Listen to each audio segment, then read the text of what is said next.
ধনী হতে চাইলে ফজরের সুন্নতের পরে একটি দোয়া 100 বার পড়ুন, আল্লাহ পাক রব্বুল আলামিন আপনাকে হালালভাবে ধনী বানিয়ে দিবেন। এটা নবীজি সাল্লাল্লাহু আলাইহি ওয়াসাল্লাম নিজে জানিয়ে দিয়েছেন।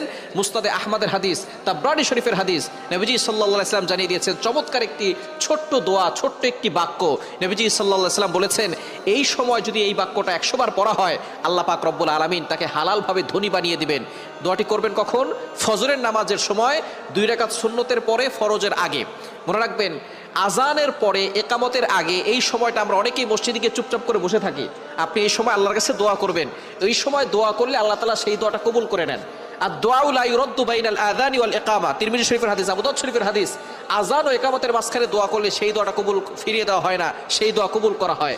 আপনি যখনই যেই নামাজে মসজিদে যাবেন, আজান দিয়েছে, একামত হতে একটু দেরি হয়, আপনি সুন্নত পড়ে চুপচাপ বসে থাকবেন না, গল্প করবেন না, আপনি আল্লাহর কাছে দোয়া করবেন। আল্লাহ তাআলা আপনার সকল দোয়াগুলো কবুল করবেন। ফজরের সুন্নতের পরে আপনি ফরজের আগে মধ্যবর্তী সময় আপনি সুন্নত ঘরেও পড়তে পারেন। আজান দিয়েছে, আপনি একটু আগে উঠবেন, তাহাজ্জুদ নামাজ পড়বেন, অথবা আপনি তাহাজ্জুদ নামাজ পড়ে সুন্নত আজান দেওয়ার সাথে সাথে সুন্নতটা ঘরে পড়বেন। ঘরে পড়ে মসজিদ যদি কাছে হয় তাহলে ঘরে বসে আমল করতে পারবেন, অথবা আপনি চলতে ফিরতে আপনি আমলটা করতে পারবেন। দোয়াটি হচ্ছে লা ইলাহা ইল্লাল্লাহুল মালিকুল হাক্কুল মুবিন। এই দোয়াটা যদি আপনি পড়তে পারেন, আল্লাহ তাআলা আপনার দারিদ্রতা দূর করবেন, অভাব দূর করবেন, রিজিকে আল্লাহ তাআলা প্রশস্ততা দিবেন, এবং আল্লাহ পাক রব্বুল আলামিন হালালভাবে আপনাকে সম্পদশালী বানাবেন। লা ইলাহা ইল্লাল্লাহুল মালিকুল হাক্কুল মুবিন। অন্য রায়াত দ্বারা জানা যায়, বাইহাকী শরীফের হাদিসের ভিতরে এসেছে, এই দোয়া পড়লে আল্লাহ পাক রব্বুল আলামিন তার গুনাহ মাফ করেন এবং আল্লাহ তাআলা তার কবরের আযাবকে বন্ধ করে দেন। কবর আযাব মাফ হয়ে যাবে।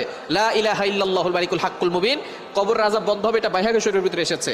আর এই দোয়ার মাধ্যমে সম্পদ বৃদ্ধি হবে, অভাব দূর হবে।